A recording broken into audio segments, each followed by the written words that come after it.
jangan itu di video Napo, banyak sekali video-video lucu di Napo ini, bisa di-download di YouTube. Nah, jadi jangan sampai shortcut. Jangan shortcut, dan kalaupun ada akses yang dirasa itu bisa jadikan akses, nah itu harus di-assessment dulu. Apakah akses itu aman? Apakah ada angkurnya? Apakah ada sistem pengamannya di situ? Nah, kalau nggak ada, ya ikutin prosedurnya. Turun tangga ke bawah, naik lagi ke atas. Seperti itu. Nah, untuk pergerakan pada pekerjaan di ketinggian, pada dasarnya ada 3. Bergerak horizontal, kanan kiri, atau berjalan, kemudian merayap, bekerja miring, pada lantai kerja yang miring, kemudian memanjat pada lantai kerja yang vertikal. Ada 3 kondisi, berjalan, merayap, vertikal. Nah, ini nanti tekniknya ada sedikit berbeda, mirip-mirip. Gitu. Nah, ini saya ambil juga dari YouTube, sumbernya ada di bawah. Kita lihat bagaimana cara teknik bekerja horizontal.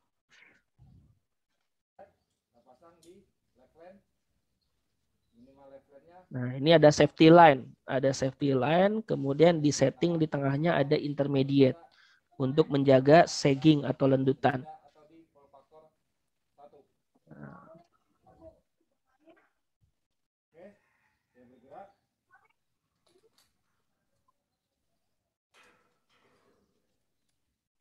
Jadi bergerak horizontal itu bisa dengan bantuan safety line. Nah, dia bergerak. Setelah menemukan seperti ini,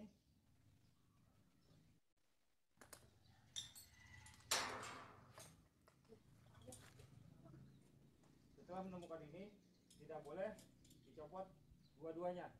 Harus satu saja dicopot. Taruh di sini, baru satunya lagi dicopot, baru sini. Nah, jadi itu adalah fungsi double lanyard.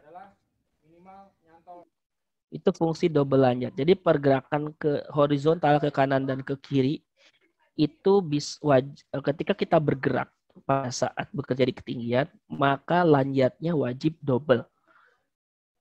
Wajib double. Kalau kita terekspos jatuh, maka lanyardnya wajib ada energi absorber. Dan contoh penggunaan lanyard double itu seperti tadi. Ketika kita akan bergerak ke samping, yang satunya copot dulu, jalan, copot, pasang lagi, baru copot yang sebelumnya, yang tertinggal. Bergantian seperti itu kalau menggunakan double lanyard. Bisa juga dengan bantuan safety line. Safety line itu tinggal kita cantol di safety line-nya, kemudian kita tinggal jalan aja geser. Kalau intermediate-nya ada intermediate-nya dan nggak bisa bypass, maka kita bisa pakai metode pasang copot seperti tadi. Itu teknik bekerja horizontal. Wajib double lanyard, dan jika terekspos jatuh wajib ada energi absorber. Nah, sedangkan untuk bergerak vertikal, mau itu horizontal atau vertikal, sebenarnya kalau kita lihat di video sebelumnya, itu pada saat instrukturnya akan memperagakan mencopot lanyard, kedua lanyardnya dicopot sama dia sebelumnya pasang positioning lanyard dulu di pinggangnya.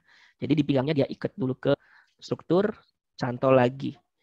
Nah, itu adalah 3 point kontak. 3 point kontaknya apa? 3 point kontaknya adalah lanyard dia di pinggang yang tercantol di struktur, itu poin kontak pertama. 2 poin lainnya apa? Kedua kakinya dia. Itu 3 point kontak. Sehingga sudah 3 poin, sehingga kedua tangannya bisa lepas bekerja.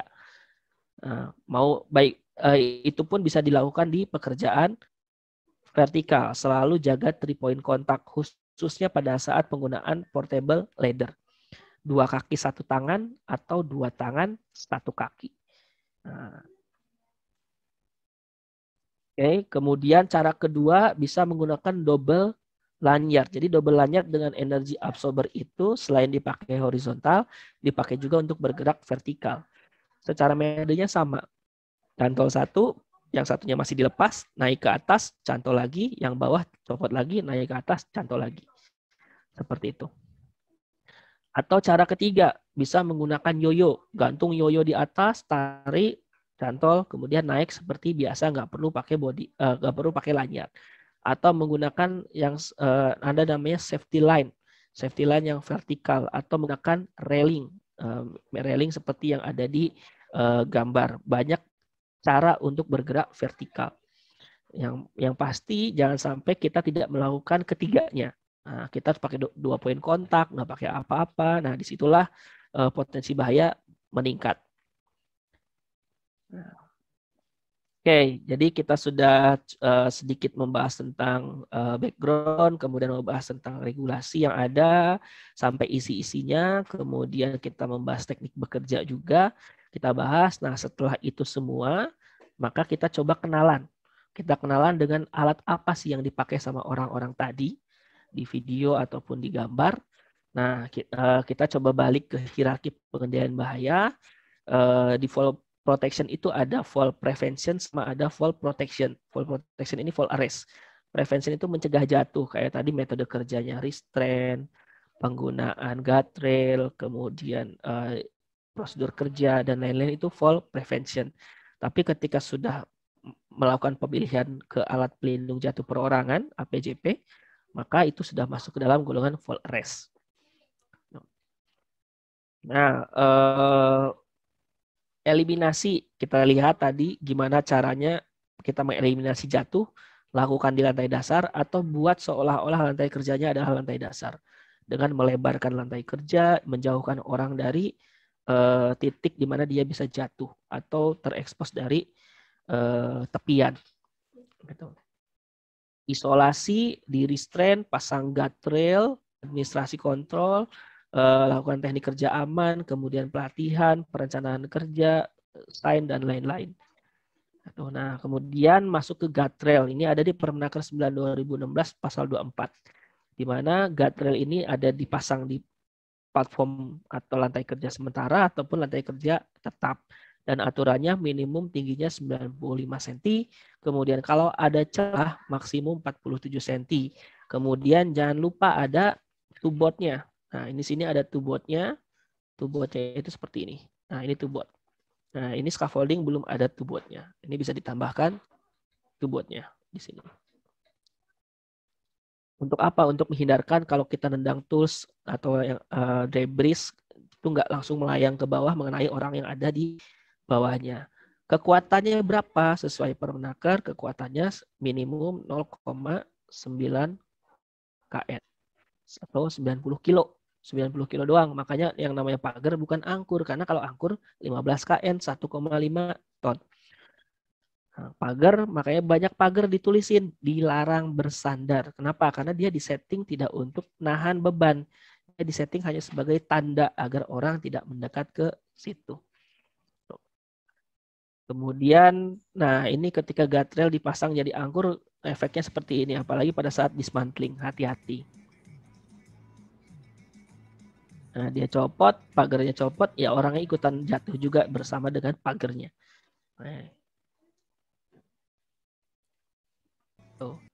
Nah, kemudian ada safety net, ada guardrail, ada safety net. Guardrail, safety net adalah collective protection.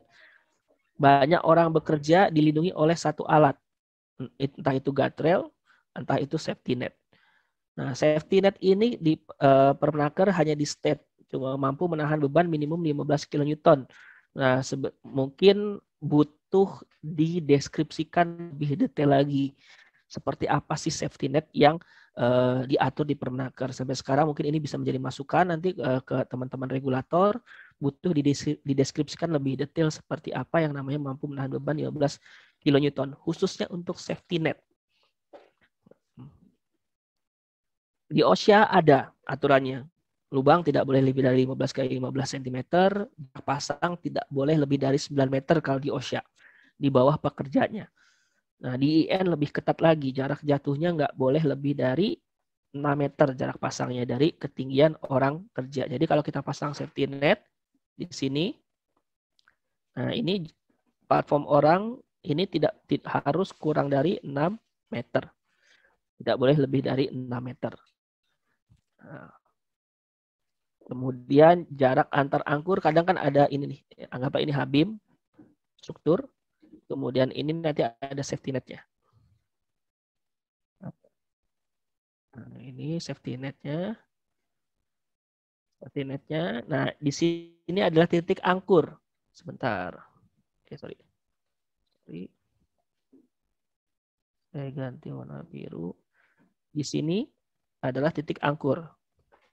Nah, ini ke sini jaraknya harus kurang dari 2,5 meter antara angkur ke angkur. Tidak boleh lebih dari 2,5 meter. Itu safety net di Eropa sesuai dengan IN 1263-1.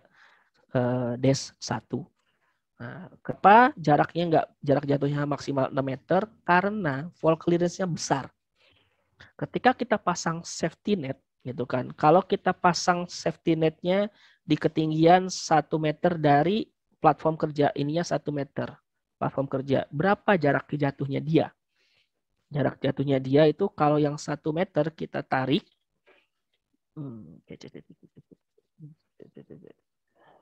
L 5 meter.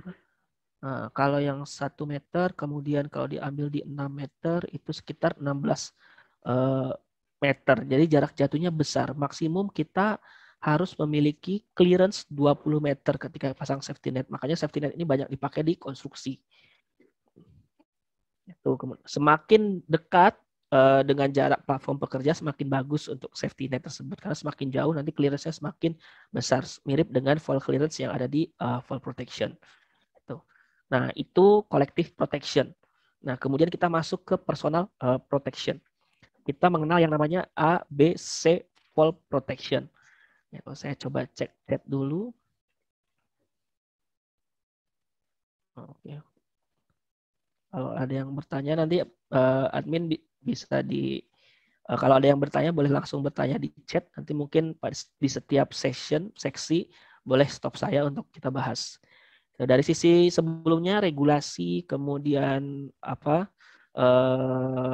standar, background, kalau ada yang ingin tanyakan langsung di chat saja. Nah, kita sekarang masuk ke alat ABC fall protection kita kenalnya. Kalau di aturan kita ada alat penahan jatuh perorangan, disingkat namanya APJP. ABC itu apa aja sih? Angkur. A-nya adalah angkur. A-nya adalah angkur. B-nya apa? B-nya adalah body support. C-nya adalah konektor. C-nya konektor. Jadi A, B, dan C di fall protection dikenal kampanye setiap ada bulan ketiga. Itu kadang ada kampanye namanya 100% tie off. Nah, ini kampanye 100% tie off itu artinya apa? Pada saat kita bekerja di ketinggian antara A, B, dan C harus selalu terikat. Nggak boleh lepas sedetik pun. A, B, dan C. Jadi kadang kita paham A, kita paham B. Body harness banyak di pasaran. Banyak kita lihat. Kita paham C, lanjut. Karena kadang suka ada yang udah nempel di body harness-nya, ada yang terpisah. Tapi ketika pekerja berada di lapangan, ada menemukan situasi di mana ini angkurnya kita kemana ya? Angkurnya kemana? Kalau hooknya seperti ini namanya scaffolding hook. Kalau kita ketemunya pipa scaffolding mungkin masuk, tapi kalau kita ketemunya yang namanya H-beam atau I-beam, struktur bangunan. Nah, ini biasanya orang lanjutnya dililit ke sini, kemudian dicantol ke sini. Nah, ini nggak boleh di fall protection. Kenapa? Karena pada saat jatuh, hook yang akan fall clearance. Jadi fall clearance ini adalah yang mengguide kita, memberikan kita pedoman di mana kita harus menempatkan angkur kita ketika kita memiliki suatu peralatan bekerja di ketinggian. Jadi fall clearance itu adalah penjumlahan. Apa yang dijumlahkan pertama adalah tinggi badan orang tersebut. Nah, setelah tinggi badan, tambah apa? Tambah panjang lanjutnya. Umumnya tinggi badan anggaplah 1, berapa? 1,7. Panjang lanjut 1,8. Ini panjang lanjut 1,8. Kemudian absorbernya terdeploy. The worst case absorber terdeploy 1,2 meter. Kemudian jarak safety factor clearance minimum adalah 1 meter. Kalau kita tambahkan 1, 2, 3, 4 meter, kemudian ini 178, 2, 3,5, 3,5, 4,2, 5,2 meter. Di total 5, meter. Maka ketika kita diberikan full body harness dan lanyard dengan panjang lanyard 1,8 meter, kalau kita hitung fall clearance-nya, maka kita akan jatuh di 5,2 meter. Kalau ternyata kita cantolnya di cuma 3 meter, nah, udah nggak masuk di hitungan fall clearance. Nah, maka kita harus cari angkur yang lebih tinggi lagi di 5,2.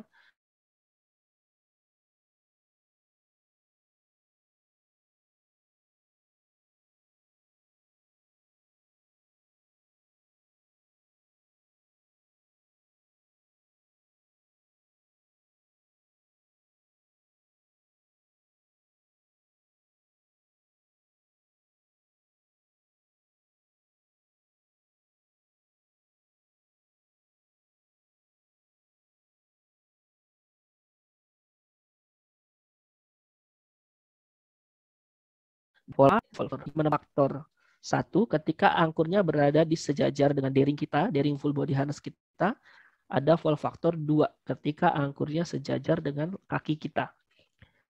Fall factor semakin besar fall factornya, maka semakin besar juga fall clearance-nya. Semakin besar apalagi, semakin besar force, hentakan yang akan diterima oleh tubuh. Oleh karena semuanya boleh, fall factor boleh. Mau kita pasang fall factor 0, fall factor 1, fall factor 2, semuanya boleh. Tapi ada syarat dan kondisi. Nah, disitulah pentingnya pelatihan bekerja di ketinggian. Kapan kita menggunakan fall factor 0, fall factor 1, dan fall factor 2 itu ada aturannya. Ketika fall clearance kita cukup tinggi, kita bisa pakai fall factor 2. Tapi ketika fall clearance kita pendek, misalnya kecil, platform kita ke tanah kita pendek, maka direkomendasikan menggunakan fall factor 0 atau teknik bekerjanya restraint, pembatasan atau pasuk, seperti itu. Tuh, nanti banyak situasinya. Nah, itu fall. Nah, kita masuk ke ABC-nya. A ini itu adalah angkur. Nah, karena kalau kita merunut ke OSHA, ini agak bingung karena OSHA itu hanya men-state bahwa angkur minimum kekuatannya kalau yang tidak ada standarnya 22 kN. Kalau yang berstandar 16 kN. Kalau yang bisa dibuktikan sertifikatnya, bisa dibuktikan ujinya itu 16 kN minimum. Tapi kalau yang nggak ada buktinya, maka harus diuji 22 kN atau 2,2 ton. Nah, itu membuat ambigu. Apalagi kalau masuk ke Indonesia, netizen kita kan sangat senang dengan yang ambigu-ambigu, banyak komentator ya soalnya. Kita yang dianut di negara kita dan banyak mayoritas kawasan Asia adalah IN 795 2012. Di Indonesia sebenarnya sudah diterjemahkan ke yang namanya SNI 8603 2018. Nah, cuman agak disayangkan kurang begitu komplit di SNI-nya. Itu kan kurang begitu komprehensif. Mungkin karena situasi dan kondisinya berbeda. Saya kurang tahu. Tapi secara umum keduanya sama. Sama apanya? Sama bahwa ada 5 tipe angkur. Ada angkur A, angkur B, angkur C, angkur D, dan angkur E. Angkur A apa? Angkur A itu angkur yang dipasang permanen dan single. Fix angkur, permanen dan single. Itu angkur A. Angkur B apa? Angkur single tapi temporary. Nah, di sini masih pada single. Kalau masih pada single, tinggal dipilih apakah singlenya permanen atau temporary. Nah, tipe A atau tipe B. Nah, tipe A dan tipe B. Kemudian tipe C. Tipe C itu angkur horizontal, fleksibel, angkur line. Atau yang kita sering sebut namanya safety line. Itu adalah angkur tipe C. Kalau kita punya safety line, tinggal ditanya, ini udah diuji nggak ya sebagai angkur tipe C? Atau apakah ini dibuat oleh pabrikan? Pabrikannya ada standarnya nggak, ada spesifikasinya nggak, apakah ini angkur tipe C. Karena yang namanya safety line itu adalah angkur tipe C. Kemudian tipe D, mirip sama safety line tapi materialnya bukan kabel. tapi dari railing, kayak gorden kita di rumah, tapi ini versi kuatnya, versi strongnya, yang mampu menahan beban orang bergelantungan di railing tersebut. Itu angkur tipe D, railing, rigid line. Atau angkur tipe E adalah dead weight, counterweight.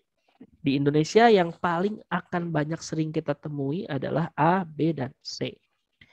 Nah, itu samanya adalah A, B, C, D. Kemudian apalagi samanya antara IN dan SNI? Samanya adalah ke 5 angkur ini hanya boleh digunakan oleh satu orang. Kayak misalnya safety line. Safety line kalau kita bikin 200 meter hanya boleh digunakan oleh satu orang. Tidak boleh digunakan 2 orang. Nah, kalau di IN itu ada turunan standarnya. Turunan standarnya namanya CNTS 16415. Di mana ini adalah testing tambahan yang dilakukan untuk membuat angkur safety line dan rigid line khususnya C dan D bisa digunakan oleh banyak orang. Nah, di kita belum ada. Di kita kalau comply ke SNI maka hanya satu orang. Sedangkan pekerjaan menggunakan safety line itu butuh 2-3 orang. Nah, belum ada aturannya. Mudah-mudahan dalam waktu dekat muncul aturannya. Oke, itu tipe angkur A, B, C. Bentuknya kayak apa? Kayak gini. Angkur A, single dan permanen. Sebentar.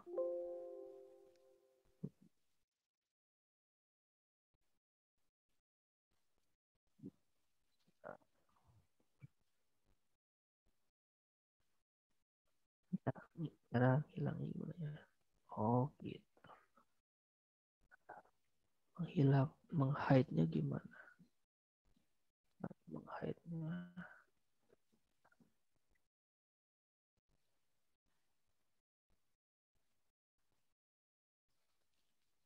Ini contoh angkur A, single dan permanen.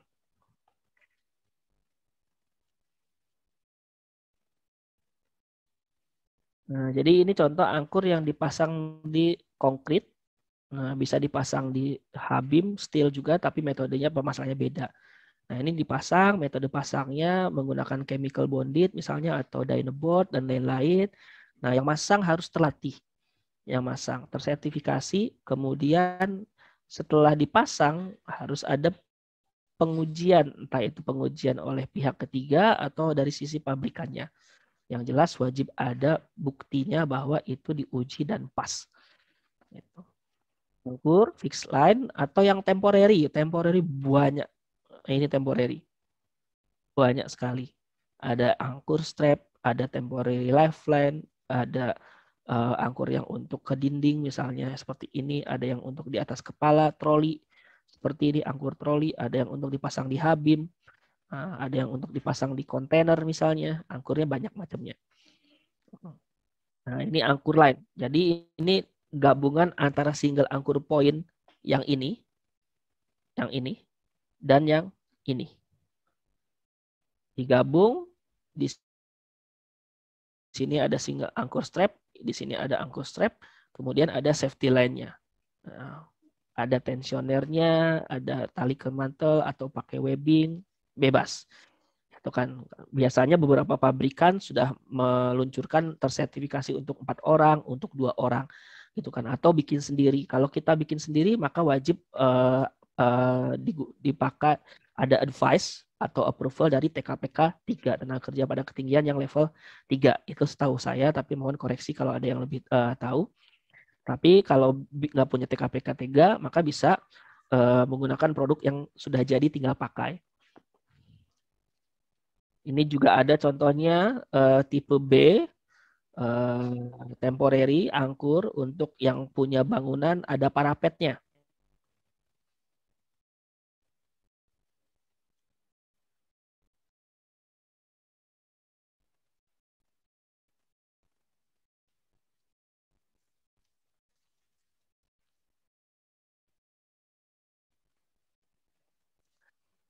Nah, jadi dijepit ke parapetnya. Pastikan parapet itu rata-rata beton. Pastikan spesifikasi parapetnya itu adalah konkrit beton, bukan hollow. atau ringan. Nah, pasang 2 angkur, kenapa? Karena pada saat metode kerja rope akses atau akses tali atau teman-teman PKPK, ada ya 2 tali. Pertama tali kerja, kedua tali backup sebagai in case tali kerjanya putus atau kenapa-napa. Nah, jadi ini contoh penggunaan angkur pada teknik bekerja akses tali.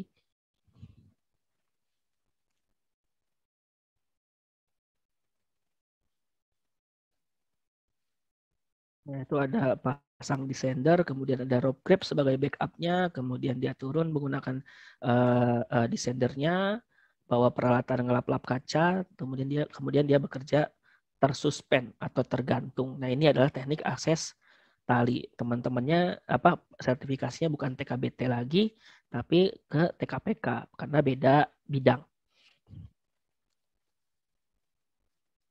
Oke, ini review kan.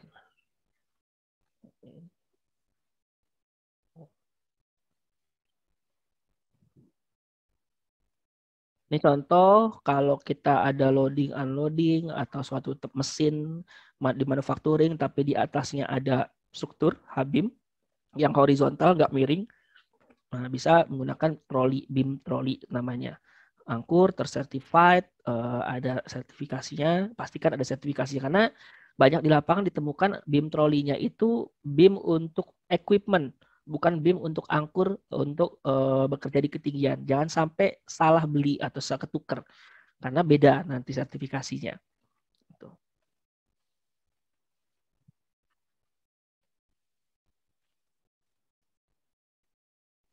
Nah, ini contoh yang angkur untuk di dunia konstruksi.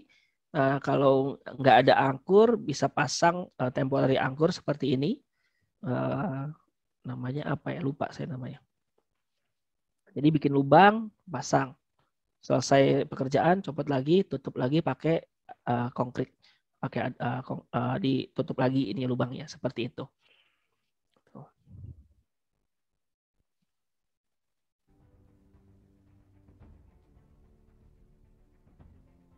Nah, ini single angkur di atap, tapi dikombinasikan dengan temporary lifeline. Nah, ini harus dilakukan oleh orang-orang terlatih.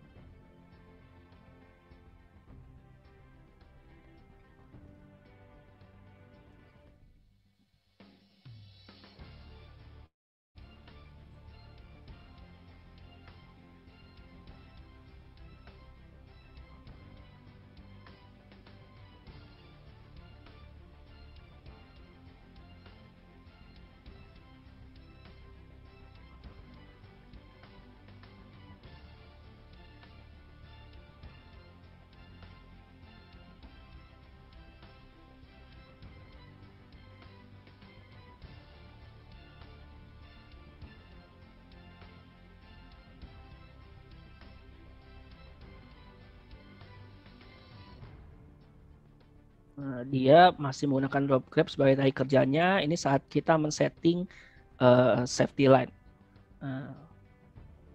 Ini harus oleh orang terlatih.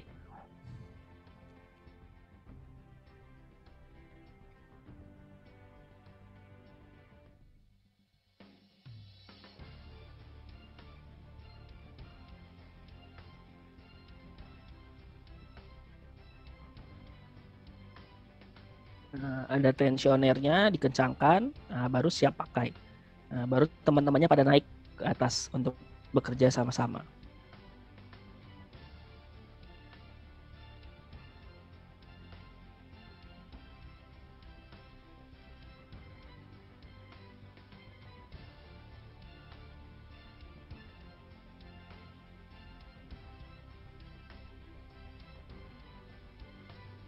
Nah, lanjat kita kan 1,8, jadi kita bisa menggunakan extension lanjat namanya rope grab.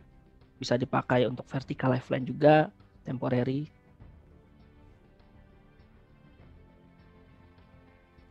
Ini contoh pengkombinasian antara temporary angkur dan permanen angkur.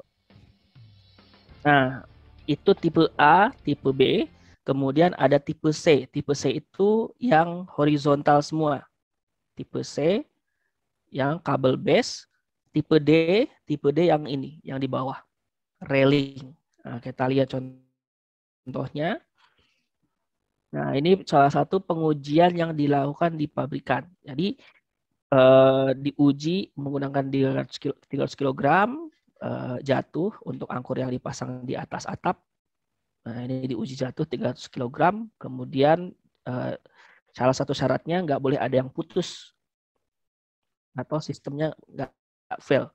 Nah, ini sistemnya jatuh, berfungsi dengan baik, energi absorbernya deploy, kemudian ini juga energi absorbernya deploy. Ini contoh pengujian. Jadi safety line, angkur, dan lain-lainnya itu wajib diuji, baik itu nanti ujinya ada dynamic test, kemudian ada static test. Konfigurasi safety line, mau itu permanen dan temporary, selalu akan ada angkur posnya, mau itu nanti di atap, di tembok, atau di besi. Kemudian akan ada energi absorbernya, inline energy absorber, kemudian ada tensioner untuk mengencang, mengendurkan. Kalau bahasa di glodok itu apa yang namanya tensioner itu jarum keras. Kemudian ada intermediate-nya. Nah, karena angkur ketika kita pasang safety line 100 meter wajib ada intermediate. Nah, beberapa pabrikan intermediate-nya bervariasi, tapi maksimum di per 15 meter intermediate-nya. Ada ujungnya, corner, kabelnya itu sendiri. Kabelnya semua safety line, pabrikan safety line, semua brand itu kabelnya menggunakan 8 mm. Sudah sangat umum sekali 8 mm. Diuji konfigurasinya sama, ada angkur, absorber, tensioner, intermediate. Secara konfigurasi sama.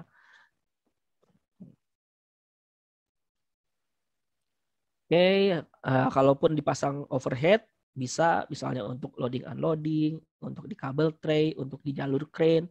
Contohnya di sini, ini kan ada crane di sebelah sini, ini jalur crane-nya. Kan nggak bisa pasang pagar di jalur crane-nya, maka bisa pasang safety line di atasnya contohnya. Akan sama mirip seperti yang tadi di atap, selalu ada angkur awal, absorber, tensioner, kabel itu sendiri, intermediate, dan angkur akhirnya. Nah, bedanya kalau overhead ada yoyo-nya.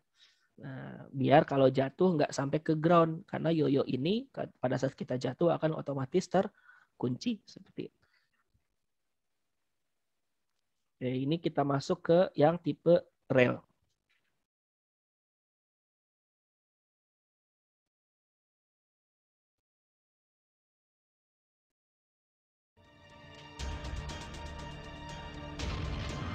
Nah, ini yang disebut angkur tipe D.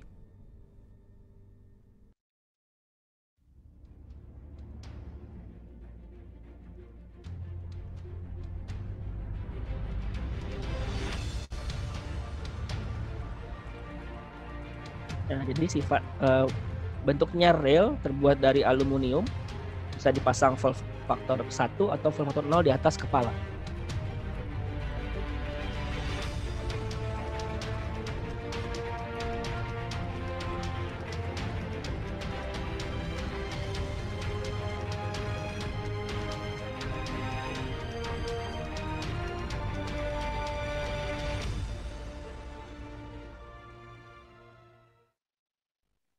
Oke, itu angkur. Saya akan coba percepat sedikit. Nanti kita akan bahas lebih detail angkur. Mudah-mudahan ada sesi lanjutan nanti ke depan. Kita akan bahas lebih detail tentang angkur. Mulai dari standar pengujian dan lain-lainnya kita bisa bahas nanti. Kemudian body support. Tadi A sudah, kemudian kita punya B sekarang. Namanya body support. Body support itu sebenarnya ada seat harness. Kalau teman-teman suka flying fox, itu seat harness, kemudian ada safety belt yang zaman dulu masih banyak pakai safety belt, tapi sekarang body support di industri itu semuanya wajib full body harness. Pemakaiannya banyak, kalau aplikasinya ada yang di atap, electrical, naik turun, rescue, suspensi, work positioning, dan lain-lain. Scissor lift, incline, dan lain-lain. Nah, cuma ketika kita berbicara body harness, cuma ada 2 hal yang harus benar-benar kita perhatikan. yang harus benar-benar kita perhatikan dari full body harness adalah pertama, kita harus paham fungsi dari setiap bearing yang ada di full body harness. Kemudian kita harus mengakses kita ini kerjanya mau ngapain. Kerjanya mau ngapain? Mau gelantungan, mau inspeksi doang, mau bekerja vertikal, kemudian tersuspend, atau mau seperti apa? Kenapa? Karena kalau kita tahu kerjanya mau ngapain, kita bisa tahu harus pilih daring yang mana. Harus menggunakan full body harness dengan daring yang ada di mana saja. Di dada kah? Di punggung kah? Di pinggang kah? Di perut kah? Atau berbagai macam daring. Nah, di full body harness itu ini contoh full body harness nama umumnya adalah